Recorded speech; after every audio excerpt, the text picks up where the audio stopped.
Bismillahirrahmanirrahim. Assalamualaikum warahmatullahi wabarakatuh. Alhamdulillah wassalatu wassalamu ala rasulillah wa ala alihi wa sahbihi wa mawalah wa la hawla wa la quwata illa billahi wa ba'du. Alhamdulillah, segala puja dan puji hanya milik Allah subhanahu wa ta'ala. Salawat dan juga salam kita hadiahkan kepada Rasul kita Nabi besar Muhammad sallallahu alaihi wa ala alihi wasallam. Alhamdulillah, di pagi hari ini ada sedikit faedah yang ingin saya sampaikan tentang soalan-soalan yang akan ditanyakan Allah subhanahu wa ta'ala kepada kita. Allah subhanahu wa ta'ala berfirman, waqifuhum innahum mas'ulun. Hentikan mereka, sesungguhnya mereka akan ditanya. Ma'asyiral muslimin yang dimuliakan Allah subhanahu wa ta'ala,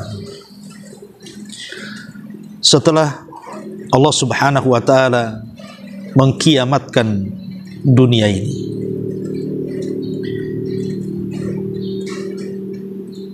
maka manusia akan dibangkitkan oleh Allah subhanahu wa ta'ala setelah kematian mereka.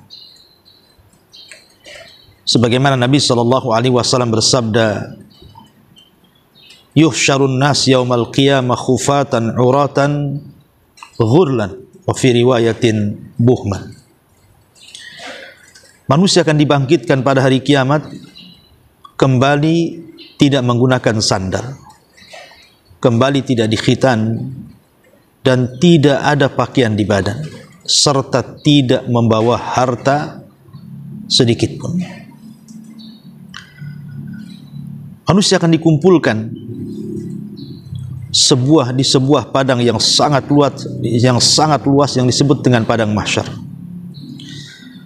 Disitulah Allah subhanahu wa ta'ala katakan, waqifuhum innahum mas'ulun. Hentikan mereka, karena mereka akan ditanya di hadapan Allah subhanahu wa ta'ala. Inilah yang membuat kekhawatiran kita. Bagaimana kalau seandainya ketika Allah subhanahu wa ta'ala bertanya kepada kita tentang segala sesuatu yang sudah kita lakukan di dunia, tiba-tiba kita tidak sanggup menjawab? Apa yang terjadi? Makanya para ulama salaf ketika membaca ayat ini, waqifuhum innahum mas'ulun, yang Allah katakan dalam surah As-Saffat ayat 24 ini, satu hari Umar bin Khattab radhiyallahu anhu pernah mengadakan tarawih bersama kaum muslimin selama 1 bulan yang diimami oleh Ubay ibn Ka'ab radhiyallahu anhu.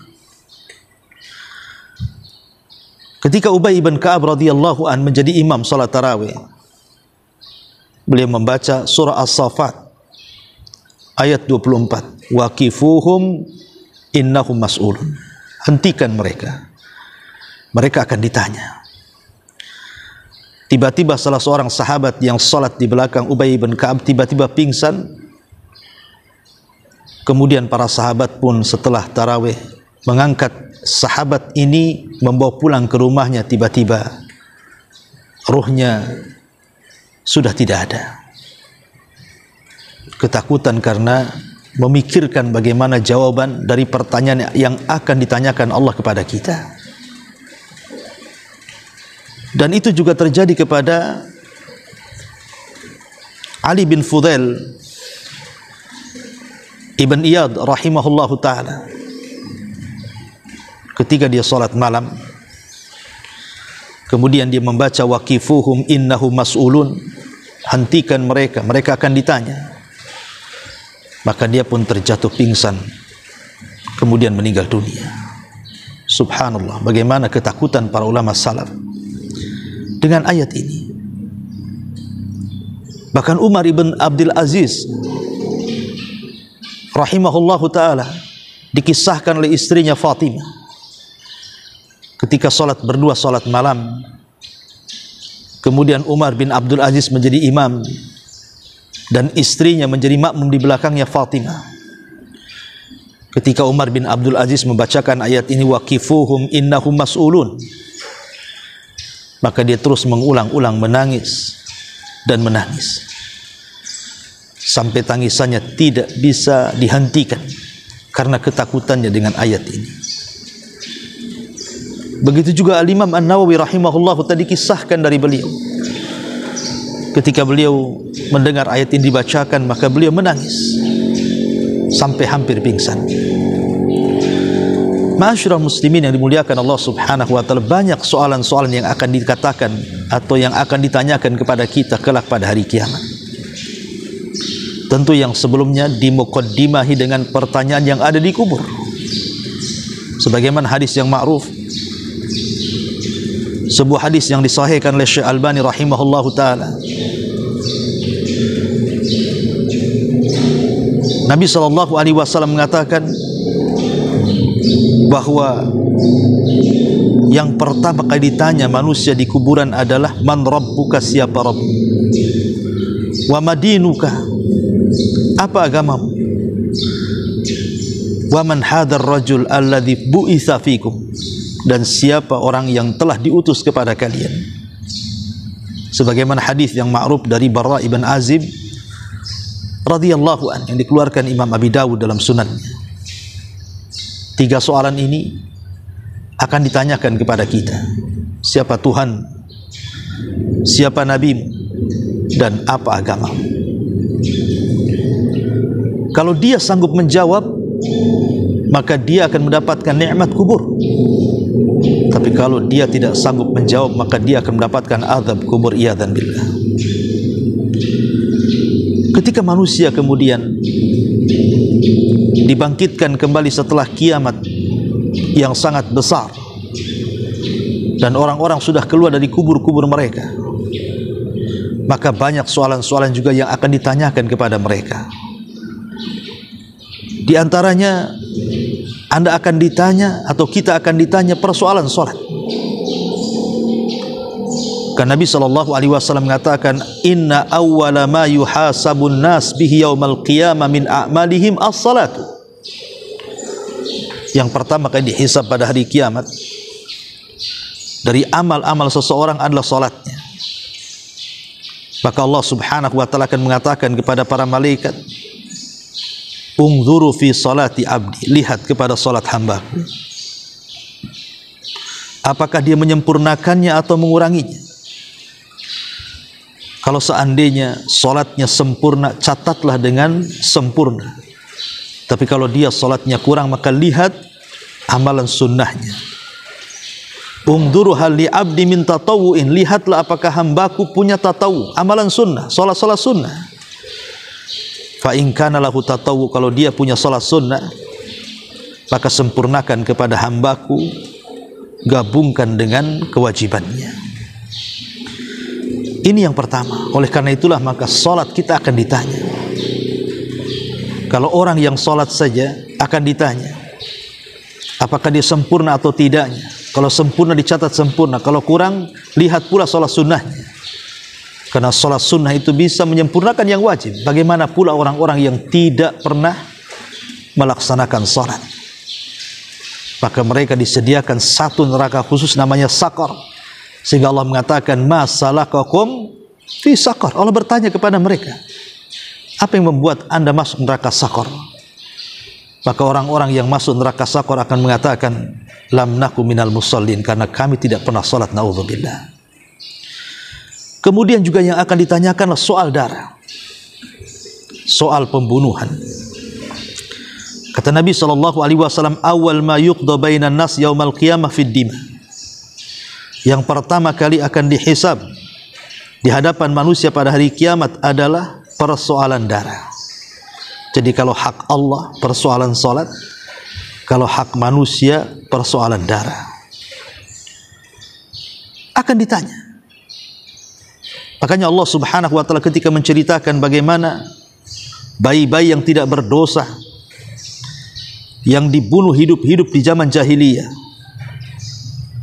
bayi-bayi wanita yang tidak berdosa, Allah mengatakan wal mau'udatu su'ilat bi ayyi dzambin qutilat. Dan apabila bayi-bayi perempuan yang dikubur hidup-hidup ditanya, atas dosa apa aku dibunuh? Dan setiap orang yang mendapatkan pembunuhan, orang-orang yang dibunuh, maka mereka akan datang kepada Allah Subhanahu wa taala, membawa kepalanya dengan berlumuran darah, kemudian menarik pembunuhnya dan akan mengatakan, ya Rabb sal hadza fi ma qatalani. Ya Rabb, tanya kepada orang ini kenapa dia sampai membunuhku, naudzubillah. Maka persoalan darah ini persoalan serius dalam Islam. Bagaimana hari ini pembunuhan itu sudah dianggap biasa, darah itu sudah dianggap murah. Terkadang orang yang membunuh tidak tahu kenapa dia bisa membunuh. Kenapa kemudian orang yang dibunuh pun bingung kenapa dia bisa dibunuh. Na'udzubillah. Terkadang persoalan remeh pun terjadi pembunuhan. Bahkan yang lebih parah, anak membunuh orang tuanya, orang tua membunuh anaknya, saudara membunuh saudaranya hanya gara-gara waris, teman membunuh temannya hanya gara-gara hutang piutang, dan begitu seterusnya. Seolah-olah darah itu sudah tidak ada nilainya. Na'udzubillah tsumma na'udzubillah. Apalagi kalau sudah masuk dalam peperangan. Terkadang jiwa-jiwa manusia yang tidak bersalah harus tertumpahkan di situ. Tapi ingat, semua akan ditanya di hadapan Allah Subhanahu wa taala. Kemudian juga yang akan ditanyakan adalah persoalan umur. Umur kita akan ditanya. Masa muda kita akan ditanya. Termasuk harta kita akan ditanya. Termasuk ilmu yang sudah kita miliki, sudahkah kita amalkan pun akan ditanya. Dan ini terangkum dalam sebuah hadis dari Abdullah bin Mas'ud radhiyallahu anhu. Dari Nabi SAW, la tazulu qadama abdin hatta yus'al an arba. Tidak bergeser kaki anak Adam sampai ditanya 4 perkara. Kata Nabi SAW, an umrihi fi ma'afna, wa an syababihi fi ma'ablah, wa an malihi min aina iktasabahu wa fi ma'anfaqahu, wa madza amila fi ma'amila, wa madza amila fi ma'alima. Kata Nabi SAW, pertama umurnya, kemana umur anda habiskan. Yang kedua masa mudanya, kemana masa muda anda lampiaskan. Yang ketiga hartanya, dari mana kau dapat, kemana kau belanjakan. Yang keempat, ilmu, sudahkah kau amalkan. Subhanallah, betapa banyak hari ini kita sia-siakan usia kita. Waktu berlalu begitu saja. Ada di antara manusia yang menghabiskan untuk tertawa kakak setiap hari dari pagi sampai malam. Besoknya tertawa lagi dari pagi sampai malam. Ada orang menangis dari pagi sampai malam. Ada orang yang menghabiskan waktunya hanya untuk bermain ke sana kemari. Semua akan ditanya. Tapi ada sebagian manusia yang mereka menghabiskan waktu-waktunya untuk beribadah kepada Allah Azza wa Jalla. Semua ada balasannya di hadapan Allah Subhanahu wa taala. Ingat, waktu ini sangat berharga, sehingga Al-Quran selalu menjadikan sumpah dalam Al-Quran itu dengan waktu. Karena kita berjalan dengan waktu. Dan setiap nafas yang kita hentakkan itu semua ada pertanyaannya di hadapan Allah Subhanahu wa taala. Kemanakan usia kita habiskan? Makanya ketika penduduk neraka, mereka berteriak-teriak dan mengatakan, wahum yastarihuna fiha. Mereka berteriak-teriak di neraka dan mereka mengatakan, akhrijna na'mal salihan, akhrijna minha na'mal salihan ghairal ladzi kunna na'mal. Ya Allah, keluarkan kami. Kami berjanji akan beramal. Kalau kami dikeluarkan ke dunia, kami akan beramal kembali yang dulu pernah kami tinggalkan dari amalan-amalan itu. Tapi Allah Subhanahu wa ta'ala katakan apa? Awalam nu'ammirkum ma yatadzakkaru fihi man tadzakkar. Bukankah dulu kami sudah berikan usia panjang kepadamu? Kemanakan usia itu? Maka ini akan ditanya. Termasuk masa muda. Karena masa muda ini menentukan masa tua. Kalau orang sudah diberikan taufik di masa muda, insya Allah dia akan diberikan taufik di masa tua. Kalau dia tidak diberikan taufik di masa muda, terkadang susah untuk mendapatkan taufik di masa tua. Walaupun tak jarang ada juga yang akhirnya Allah berikan kesadaran setelah dia tua.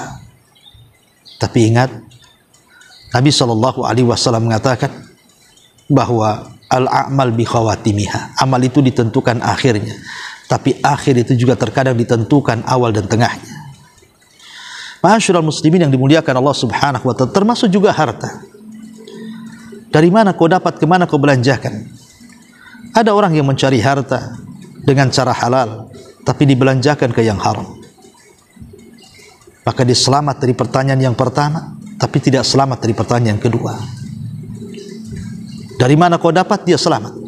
Kemana kau belanjakan, dia tidak akan selamat. Ada juga orang yang mencari harta dengan cara haram, tapi dibelanjakan kepada yang halal. Boleh jadi pertanyaan yang pertama Anda tidak akan selamat, tapi pertanyaan yang kedua akan Anda selamat. Tapi ada yang dua-duanya tidak selamat. Ada orang yang mencari harta dengan cara haram, dibelanjakan pun kepada yang haram. Maka Anda tidak akan selamat dari dua soalan, dari mana dan kemana. Tentu yang paling selamat adalah yang keempat. Dia mencari dengan cara halal dan dibelanjakan ke yang halal. Dan yang terakhir soal ilmu, sudahkah kita amalkan? Ma'asyiral muslimin yang dimuliakan Allah Subhanahu wa ta'ala, termasuk yang akan ditanya adalah, kita akan ditanya soal Nabi, soal utusan. Sebagaimana Allah mengatakan dalam surah Al-Qasas ayat 65, "Madza ajabtumul mursalin?" Apa yang sudah kalian ijabah, penuhi dari panggilan para utusan itu? Karena Allah Subhanahu wa ta'ala juga mengatakan dalam surah Al-A'raf ayat 6-nya, "Fala nas'alannal ladzina ursila ilaihim wa la nas'alannal mursalin." Dan kami akan tanya kepada orang-orang yang diutus kepada mereka, dan kami juga akan bertanya kepada para utusannya. Kita akan ditanya. Ketika Nabi SAW diutus kepada kita, sudahkah kita melakukan sunnah-sunnahnya, menjalankan perintah-perintahnya, menjauhi larangan-larangannya, tidak berbuat bid'ah, dan begitu seterusnya. Kita akan ditanya, sebagaimana para rasul juga akan ditanya apakah sudah menyampaikan risalahnya atau tidak. Sebagaimana Nuh alaihi salatu wassalam ketika dihadapkan dengan umatnya, Allah mengatakan, "Ya Nuh, sudahkah kau sampaikan risalahmu kepada umatmu?" Maka Nuh mengatakan, "Sudah." Siapa saksimu? Muhammad dan umatnya. Dari sini Allah Subhanahu wa ta'ala menjadikan bahwa Rasul dan umatnya akan menjadi saksi pada hari kiamat bagi umat-umat sebelumnya. Maka kita akan ditanya tentang kesetiaan kita kepada Nabi SAW, tentang kecintaan kita kepada Nabi SAW. Sudahkah kita membenarkan setiap berita yang dihabarkan kepada kita dari Nabi SAW? Sudahkah kita mengamalkan apapun yang diperintah Nabi SAW? Sudahkah kita menjauhi apa yang dilarang Nabi SAW? Sudahkah kita melakukan amalan yang sesuai dengan syariat Nabi SAW? Semua akan ditanya. Termasuk juga akan ditanya persoalan nikmat. Persoalan nikmat akan ditanya. Nabi SAW mengatakan, "Walladzi nafsi biyadi la tus'alunna an hadzan na'im yaumal qiyamah." Dalam sebuah hadis yang dikeluarkan Imam Muslim, Nabi mengatakan, "Demi zat yang jiwaku berada di tangannya, sungguh kalian akan ditanya soal nikmat ini pada hari kiamat." Dan Allah mengatakan, "La tus'alunna yauma idzin 'anin na'im." Dan kalian akan ditanya pada hari kiamat tentang nikmat yang Allah Azza wa Jalla berikan kepada kita. Nikmat apa? Pendengaran akan ditanya, penglihatan akan ditanya, termasuk hati kita akan ditanya. "Wala taqfu ma laysa laka bihi ilmun. Inna sam'a wal basara wal fu'ada kullu ulaika kana anhu mas'ula." Dan janganlah kalian bicara tanpa ilmu, karena pendengaran, penglihatan, hati, semua akan ditanya di hadapan Allah Azza wa Jalla. Semua akan ditanya. Karena ini wasilah-wasilah ilmu. Melihat, mendengar, berfikir, itu wasilah ilmu. Semua akan ditanya. Ini nikmat yang Allah Subhanahu wa ta'ala berikan kepada kita. Betapa banyak orang-orang yang kemudian diberikan pandangan oleh Allah, kemudian melihat orang-orang yang dibutakan, mereka tidak pernah bersyukur. Padahal pandangan nikmat dari Allah. Berapa banyak orang buta ingin melihat. Betapa banyak orang-orang yang mendengar ketika melihat orang tuli tidak bersyukur. Padahal kalau dia tuli, dia baru terasa betapa indah dan nikmatnya bisa mendengar. Jangankan lagi orang tuli. Orang mendengar ketika ada masalah dengan telinganya saja, tersiksa dia. Bagaimana kalau sampai tuli? Ataupun hati, akal dan pikiran. Ini semua akan ditanya di hadapan Allah Azza wa Jalla. Maka gunakanlah mata kita kepada yang baik, yang halal, telinga kita dan pikiran kita, supaya kita selamat dari pertanyaan-pertanyaan itu. Ma'asyiral muslimin yang dimuliakan Allah Subhanahu wa taala, termasuk juga kita akan ditanya ketika kita diam saat melihat kemungkaran. Nabi sallallahu alaihi wasallam mengatakan, "Innallaha la yas'alul 'abda yaumal qiyamah hatta yaqul ma mana'aka idza ra'aital munkar an tunkirah."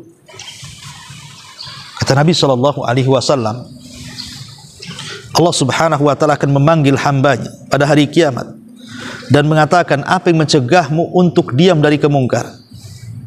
Ingat, man ra'a minkum munkaran falyughayyir bi yadi.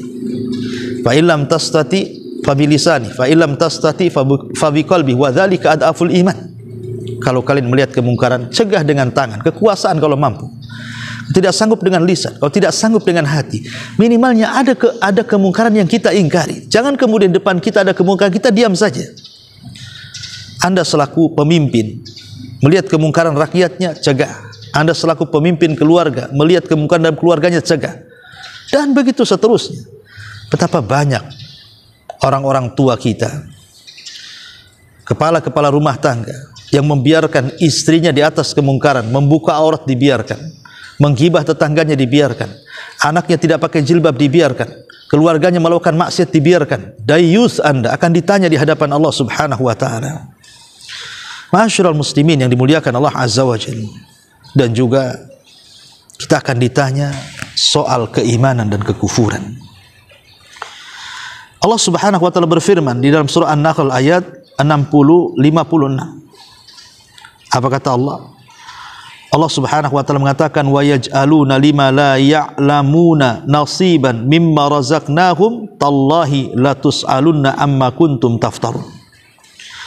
Dan mereka menyediakan sebagian dari rizki yang telah kami berikan kepada mereka untuk berhala-berhala yang mereka tidak mengetahui. Demi Allah, kamu pasti akan ditanya tentang apa yang telah kamu ada-adakan. Ingat orang-orang yang menyekutukan Allah Azza wa Jalla, yang memalingkan ibadah kepada selain Allah, yang menyembah kuburan, menyembah tempat-tempat yang dikeramatkan, menyediakan sesajen kepada mereka, menyediakan kepala-kepala binatang kemudian dilemparkan untuk mereka. Mereka akan ditanya di hadapan Allah Subhanahu wa taala. Bahkan mereka juga ditanya soal malaikat. Allah mengatakan, wa ja'alul malaikata alladziina hum ibadur rahman inatsan asyahidu khalqahum sanaktubu syahadatuhum wa yus'alun. Allah mengatakan, wa ja'alul malaikata alladziina hum ibadur rahman, dan mereka menjadikan malaikat-malaikat yang merupakan hamba-hamba Allah yang Maha Pengasih inatsan, sebagai perempuan. Asyahidu khalqahum, apakah mereka menyaksikan saat menciptakan malaikat itu? Satuktabu syahadatuhum, syahadat mereka, persaksian mereka akan ditanya. Wa yus'alun, akan dicatat dan akan ditanya. Orang-orang yang menjadikan para malaikat sebagai sesembahan selain daripada Allah Subhanahu wa taala, mereka akan ditanya. Yang mengatakan malaikat adalah musuh kami, seperti ucapan orang-orang Yahudi, menganggap Jibril itu musuh mereka, atau orang-orang musyrik yang menjadikan malaikat-malaikat itu perempuan-perempuan Allah. Semua akan ditanya, termasuk juga persoalan amanah. Sebagaimana Allah mengatakan, wala taqrabu malal yatim illa billati hiya ahsan hatta yablugha asyuddah wa aufu bil ahdi innal ahda kana mas'ula. Dan janganlah kalian mendekati harta anak yatim kecuali dengan cara yang lebih baik. Maksudnya bermanfaat sampai di dewasa, dan penuhilah janji-janji amanah, karena amanah itu pasti akan dipertanggungjawabkan dan akan ditanya di hadapan Allah Subhanahu wa taala. Amanah akan ditanya. Amanah-amanah itu akan ditanya. Termasuk juga hak-hak baik yang berkaitan dengan para pemimpin, yang berkaitan dengan kepala rumah tangga, istri-istri, hak-hak bertetangga, dan hak-hak yang lainnya juga akan ditanya. Nabi SAW mengatakan, kullukum ra'in wa kullukum mas'ul an ra'iyati. Fal imamu ra'in wa huwa mas'ulun an ra'iyati. Wa rajul fi ahli ra'in wa huwa mas'ulun an ra'iyati. Wal mar'atu fi baiti zawjiha ra'iyatun wa hiya mas'ulatun an ra'iyatiha. Wal khadim fi mali sayyidihi ra'in wa huwa mas'ulun an ra'iyati. Fa kullukum ra'in wa kullukum mas'ulun an ra'iyati. Kalian akan ditanya. Kalian pemimpin dan kalian akan ditanya. Maka seorang imam akan ditanya tentang kepemimpinannya. Para rumah tangga akan ditanya tentang rumah tangganya. Seorang ibu akan ditanya tentang rumahnya. Seorang pembantu akan ditanya tentang bagaimana dia membantu orang lainnya. Dan kalian pemimpin dan kalian akan ditanya. Jadi semua akan ditanya. Hak pemimpin, hak orang tua, hak anak, hak tetangga, hak tamu, bahkan para pekerja yang Anda zalimi, dan hak-hak secara umum kaum muslimin, semua akan ditanya di hadapan Allah Subhanahu wa taala. Dan itu bagian daripada amanah. Semua akan ditanya di hadapan Allah Subhanahu wa taala. Bahkan semua amalan yang tampak, yang tersembunyi, yang diucap dalam hati, yang diucap dalam lisan, yang diamalkan baik sembunyi-sembunyi, yang diamalkan baik terang-terangan, gerakan-gerakan kita, isyarat-isyarat kita, kemudian tingkah laku kita, akhlak kita, semua akan ditanya di hadapan Allah Subhanahu wa taala. Wala tus'alunna amma kuntum ta'malun. Sungguh kalian akan ditanya apa yang kalian kerjakan.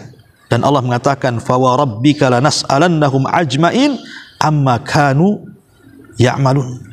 Dan sungguh kami akan bertanya kepada mereka semuanya terhadap apa yang mereka sudah lakukan di dunia. Semua akan ditanya.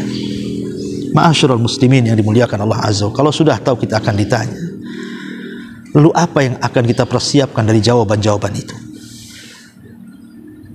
Apa yang akan kita siapkan dari jawaban-jawaban yang kelak akan datang? Pertanyaan-pertanyaan itu langsung dari Allah Subhanahu wa taala kepada kita. Maka berusahalah kita terus memperbaiki diri kita, baik lisan kita, pandangan kita, pendengaran kita, pikiran kita, hati kita, akidah kita, ibadah kita, muamalah kita, akhlak kita. Teruslah perbaiki supaya kita bisa lepas dari pertanyaan-pertanyaan Allah Subhanahu wa taala. Karena jawaban itu menentukan keselamatan dan tidaknya kita pada hari kiamat. Inilah dari 18 poin yang akan ditanyakan oleh Allah Subhanahu wa taala kepada kita pada hari kiamat. Mudah-mudahan manfaatnya. Subhanakallah bihamdika asyhadu an la ilaha illa anta astaghfiruka wa atubu ilaik. Allahu ta'ala alam. Assalamualaikum warahmatullahi wabarakatuh.